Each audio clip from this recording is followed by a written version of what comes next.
आज डे 34 मा हामीले English sentences to use when stuck in a conversation. हजुर, कुराकानीको बीचमा अड्किँदा प्रयोग गरिने उपयोगी अङ्ग्रेजी वाक्यहरू आज हामी पढ्न गइरहेका छौँ। अब तपाईँको थुप्रै अवस्थामा हामी अड्किन्छौँ अङ्ग्रेजी वाक्य बोल्दाखेरि। जस्तै कहिले तपाईँको फ्रेन्डहरूसँग बोल्दा बोल्दै स्टार्ट कसरी गर्ने भन्ने अड्किन्छौँ। कहिले तपाईँको होइन तपाईँको खाना खाइरहेको हुन्छ त्यति बेला कसरी स्टार्ट गर्ने भन्ने अड्किन्छौँ। भनेको विभिन्न अवस्थामा हामी कसरी अङ्ग्रेजी कुराकानी स्टार्ट गर्ने भन्ने कुरामा हामी अड्किरहन्छौँ। सो विभिन्न अवस्थामा कसरी चाहिँ स्मुथली फ्लुएन्टली कुराकानी गर्ने त्यसको बारेमा आज हामी यो भिडियोमा चर्चा गर्न गइरहेका छौँ। र सबैभन्दा पहिलो अवस्था के छ त भन्दाखेरि small talk and casual ice breakers. हजुर, सामान्य कुराकानी कसरी स्टार्ट गर्ने त होइन। सो त्यसको बारेमा हामी कुरा गर्दैछौँ। जस्तै यहाँ हेर्नुहोस् त, यहाँ इङ्ग्लिस सेन्टेन्स दिएको छ, नेपाली ट्रान्सलेसन र नेपाली स्क्रिप्ट। ओके, अब जस्तै मानौँ तपाईँ एउटा साथीसँग आउनुभयो, अब तपाईँले भन्नुहुन्छ hi how is it going, सन्चै हुनुहुन्छ या कस्तो छ भनेर भन्नुहुन्छ। ओके, सो सबभन्दा पहिले त त्यही सुन्नु पनि हाई नमस्ते के छ यताउति होइन। त्यसपछि तपाईँले भन्नुहुन्छ beautiful day today isn't it, आजको दिन रमाइलो छ होइन त। अब स्टार्ट गर्नु पऱ्यो के अरे कुराहरू होइन।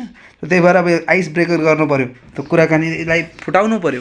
फुटाउनको लागि यस्तै यस्तै शब्दहरू हामीले भन्नुपर्ने हुन्छ, यो सेन्टेन्सहरू भन्नुपर्ने हुन्छ। How has your week been so far, यो हप्ता कस्तो बित्यो होइन, यो हप्ता कस्तो बितिरहेछ भन्दाखेरि हामीले भन्नुपर्ने हुन्छ how has your week been so far. त्यस्तै गरी are you having a busy day, आजको दिन व्यस्त छ कि होइन, त्यो तपाईँले भन्नुभयो। लङ टाइम नो सी, धेरै समयपछि भेट भयो होइन, लङ टाइम नो सी होइन। अब झ्याप्प आउनुमा छ कुनैजना होइन, सो त्यही भएर तपाईँले भन्नुभयो लङ टाइम नो सी, भेटघाटै छैन त भन्न खोजेको। वाट्स न्यू विथ यु, के छ नयाँ नौलो, what's new with you. Anything exciting happening today, anything exciting happening today भनेको आज केही विशेष छ कि होइन। ओके, त्यस्तै गरी हाउ इज योर विकेन्ड, सप्ताहन्त कसरी या कस्तो बित्यो होइन, सप्ताहन्त कस्तो बित्यो भन्दाखेरि how was your weekend. Have you been up to anything fun lately, हिजो आज केही रमाइलो गर्दै हुनुहुन्छ कि होइन, हिजो आज केही रमाइलो गर्दै हुनुहुन्छ भन्दाखेरि have you been up to anything fun lately.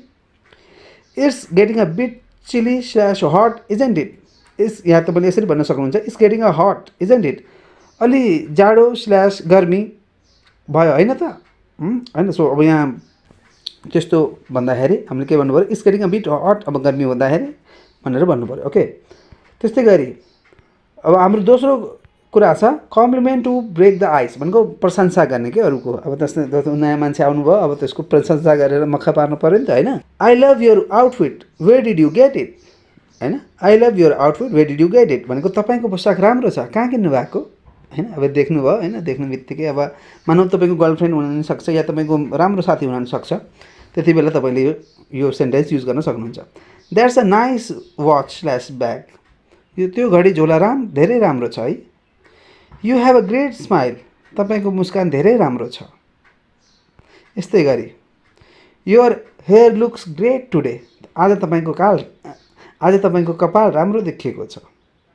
Okay, त्यस्तै गरी you always look so well dressed, तपाईँ सधैँ राम्रो लुगा लगाउनुहुन्छ, मक्खा पार्नु परेको छ नि त हामी त, त्यही भएर हामी यस्तो शब्दहरू बोलिराखेका छौँ। Okay, I really liked your ideas in the meeting, मिटिङमा तपाईँको विचार मलाई मन पर्यो। You looks very cheerful today, आज तपाईँ धेरै खुसी देखिनुहुन्छ। That's a cool phone case, यो फोन केस राम्रो छ। I love your energy your vibe, तपाईँको एनर्जी धेरै राम्रो छ। You did a great job on the project, तपाईँले त्यो प्रोजेक्टमा राम्रो काम गर्नुभयो। सो यो थियो हाम्रो compliment to the break the ice, अर्थात् प्रशंसा गरेर कुरा सुरु गर्ने। अब हामी कुरा गर्छौँ वर्क एन्ड प्रोफेसनल सिटिङ। हजुर, अफिस वा कामकाजको सिलसिलामा हामी कसरी कुराहरू गर्छौँ, सो त्यो अब हामी यहाँ कुरा गर्नेछौँ।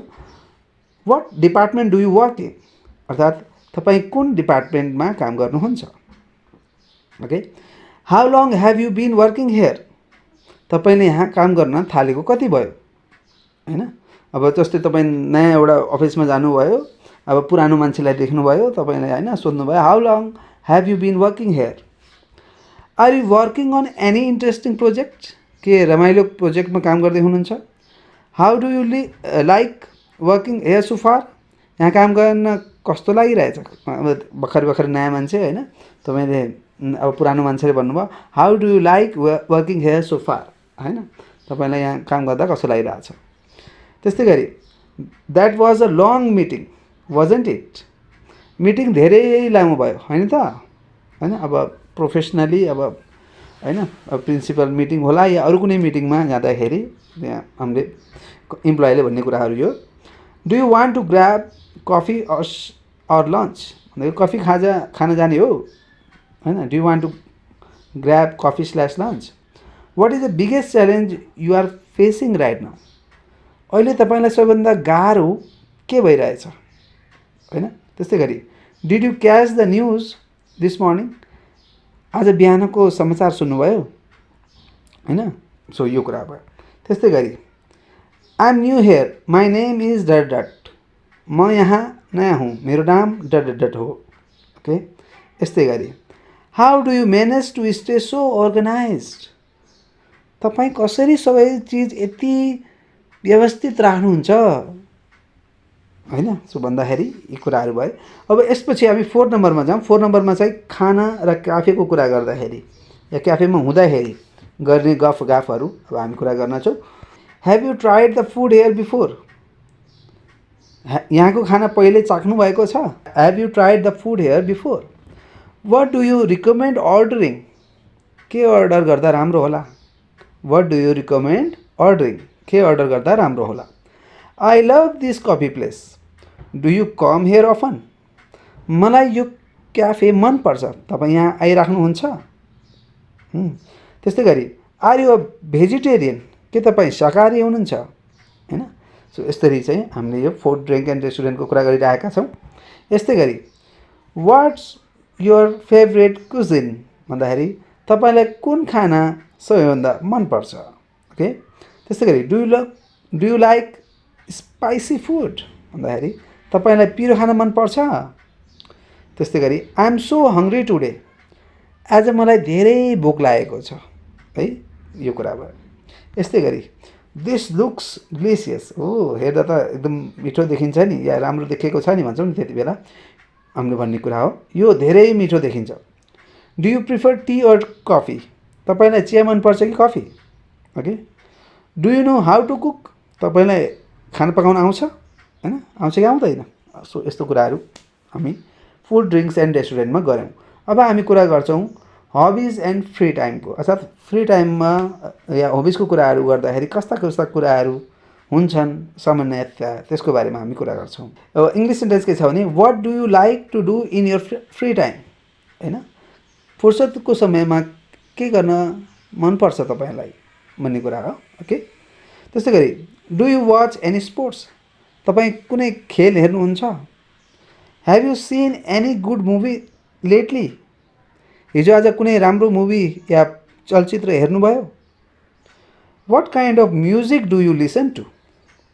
तपाईँ कस्तो गीतहरू सुन्नुहुन्छ? Okay, what kind of music do you listen to? तपाईँ कस्तो गीतहरू सुन्नुहुन्छ? त्यस्तै गरी do you like reading books? तपाईँलाई किताब पढ्न मनपर्छ? ओके, त्यस्तै गरी are you bringing any shows on Netflix? Are you bingeing any shows on Netflix? नेटफ्लिक्समा कुनै सिरिज हेर्दै हुनुहुन्छ? त्यस्तै गरी do you play any instruments? तपाईँ कुनै बाजा बजाउनुहुन्छ? यस्तै गरी 48 मा I need a new hobby, any suggestion? मलाई नयाँ हबी चाहिएको छ, केही सजेसन या सुझाव? 49 मा are you a morning person or a night owl? तपाईँ बिहान चाँडै उठ्नुहुन्छ कि राति ढिलो सुत्नुहुन्छ? अर्थात् तपाईँ बिहानको मान्छे हो कि राति उल्लु जस्तो मान्छे हो भन्ने कुरा है। सो त्यति बेला हामी भनिन्छ are you a morning person or a night owl है के। त्यस्तै गरी do you like video games, तपाईँलाई भिडियो गेम्स मनपर्छ। ओके, सो यो थियो हबिज र फ्री टाइमको कुरा। अब हामी कुरा गर्छौँ ट्राभल एन्ड प्लेसेसको, अर्थात् यात्रा र स्थानहरूको बारेमा, जहाँ भनिएको छ सबभन्दा पहिला where are you from originally, तपाईँ असलमा कहाँबाट हुनुहुन्छ। त्यस्तै गरी how long have you lived in this city, यो सहरमा बस्न थालेको कति भयो। त्यस्तै गरी have you travel anywhere interesting recently, हिजो आज कुनै राम्रो ठाउँ घुम्न जानुभयो। त्यस्तै गरी what's your dream vacation destination, तपाईँ घुम्न जान चाहेको होइन सपनाको ठाउँ कुन हो, या तपाईँ घुम्न जान चाहेको ड्रिम प्लेस कुन हो। यस्तै गरी do you prefer beaches or mountain, के तपाईँलाई होइन समुद्रको किनार मनपर्छ कि पहाड मनपर्छ। यस्तै गरी I am planning a trip, do you have any tips, म घुम्न जाने सोध्दैछु, केही टिप छ कि। Is this your first time visiting this area, यो ठाउँमा तपाईँ पहिलोपटक आउनुभएको हो। What is the best place to visit around here, यहाँ घुम्नको लागि सबैभन्दा राम्रो ठाउँ कुन हो। Do you like road trips, कि तपाईँलाई रोड ट्रिप गर्न मनपर्छ। What was your favourite holiday so far, अहिलेसम्म बिताएको सबैभन्दा राम्रो होलिडे कुन हो। सो यो थियो ट्राभल एन्ड प्लेसेसको कुरा। अब हामी कुरा गर्नेछौँ पार्टिज, सोसल इभेन्ट र फ्रेन्ड्स। हजुर, भोजभतेर र सामाजिक जमघटको बेलामा हामीले के कुराहरू गरिन्छ त्यसको बारेमा हामी कुरा गर्नेछौँ। जस्तै हामीले भन्छौँ how do you know the host of the party, तपाईँले पार्टीको आयोजक अर्थात् पार्टीको होस्टलाई कसरी चिन्नुहुन्छ। The music here is great isn't it, यहाँ बजेको गीत राम्रो छ होइन त। Have you met many people here tonight, आज यहाँ धेरैजनासँग भेट भयो। It's pretty crowded in here, यहाँ धेरै भिडभाड भएछ। त्यस्तै गरी I came here with a friend, who are you with, म साथीसँग आएको, तपाईँ कसको साथमा आउनुभएको। How did you get here tonight, आज कसरी आउनुभएको।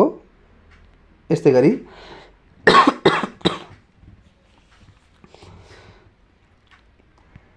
This is a lovely house or venue, यो घर / ठाउँ धेरै राम्रो छ। Are you planning to stay long, के धेरै बेरसम्म या ढिलोसम्म बस्ने विचार छ। Do you go to event like this often, तपाईँ यस्तो इभेन्ट्समा धेरै आउनुहुन्छ। Let's find a quieter place to talk, अलिक शान्त ठाउँमा गएर कुरा गरौँ न। Okay, so let's find a quieter place to talk. अब यसपछि हाम्रो पालो आएको छ अलि गहिरो कुराकानी। Okay, deep and interesting questions. Okay, so यहाँ हाम्रो पहिलो क्वेसन रहेको छ what are you passionate about, तपाईँलाई कुन चिजमा धेरै रुचि छ। तपाईँलाई कुन चिजमा धेरै रुचि छ। What is your biggest goal this year, यो वर्षको तपाईँको सबैभन्दा ठुलो लक्ष्य के हो। त्यस्तै गरी if you won the lottery what would you do, चिट्ठा पर्यो भने तपाईँ के गर्नुहुन्छ। त्यस्तै गरी what is the biggest advice you have ever received, तपाईँले पाएको सबैभन्दा राम्रो सुझाव के हो। Who is your biggest role model, तपाईँको रोल मोडल अर्थात् प्रेरणाको स्रोत को हो। Do you believe in luck or hard work, तपाईँ भाग्यमा विश्वास गर्नुहुन्छ कि परिश्रममा। What is something you are looking forward to, तपाईँ केही कुराको उत्सुकताका साथ पर्खिराख्नु भएको छ। What is one thing you can't live without, तपाईँ कुन चिज बिना बाँच्न सक्नुहुन्न। What makes you laugh the most, तपाईँलाई सबैभन्दा धेरै के कुराले हँसाउँछ।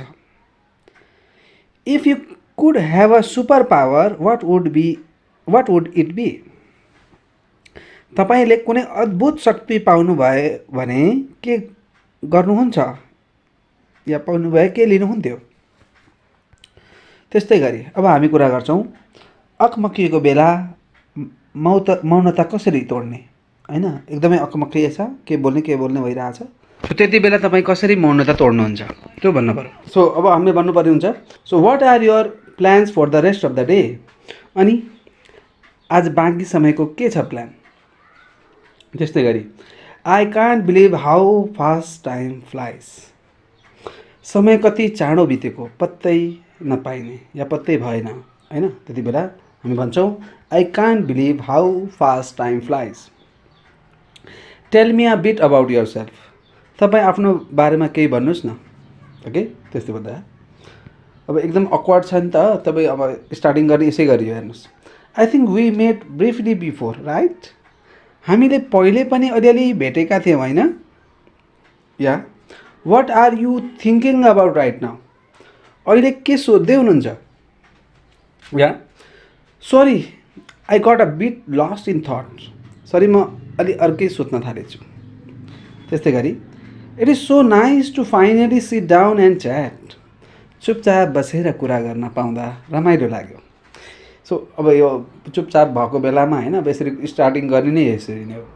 अब फेरि त्यस्तै गरी my mind just went completely blank. मेरो दिमाग त पुरै ब्ल्याङ्क भयो। Random questions do you like pets भन्दा भन्दै तपाईँलाई जन्तुहरू या पेट्स मनपर्छ। Well this is a cosy little spot isn't it. यो ठाउँ अलि शान्त र रमाइलो छ होइन त होइन। सो यसरी हामीले अक्वर्ड साइलेन्सलाई तोड्ने गर्छौँ। सो अब यस्तै गरी अब हाम्रो अन्तिम अवस्था के रहेको छ त भन्दाखेरि एन्डिङ द कन्भर्सेसन ग्रेसफुली। अर्थात् कुराकानीलाई मिठो अन्त्य दिने। जस्तै it was great talking to you. तपाईँसँग कुरा गरेर धेरै खुसी लाग्यो। I should probably get back to work. अब या म अब कामतिर लाग्नु पर्ला जस्तो छ। Let's catch up again soon. छिट्टै फेरि भेटौँ है। त्यस्तै गरी have a wonderful rest of your day. तपाईँको बाँकी दिन शुभ रहोस्। त्यस्तै गरी here is my number let's stay in touch. मेरो नम्बर दिनु ल कुरा गर्दै गरौँला। त्यस्तै गरी I have to go now but it was nice meeting you. म निस्किहाल्नु पर्ने भयो तर भेटेर खुसी लाग्यो। टेक केयर अर्थात् आफ्नो ख्याल राख्नुहोला। त्यस्तै गरी good luck with your project work. तपाईँको कामको लागि शुभकामना। सी यु अराउन्ड अर्थात् फेरि भेटौँला। र last but not the least enjoy your evening. आजको साँझ रमाइलो रहोस्। यसरी हामीले विभिन्न 10 अवस्थाका 100 वाक्यहरू यहाँ आज हामीले कुरा गऱ्यौँ। आशा छ यो आजको भिडियोले तपाईँलाई तपाईँको जीवनमा पनि हेल्प गर्नेछ इङ्ग्लिस बोल्नको लागि। र अन्तिम समय यो भिडियो हेर्नुभयो त्यसको लागि धेरै धेरै धन्यवाद। Thank you very much.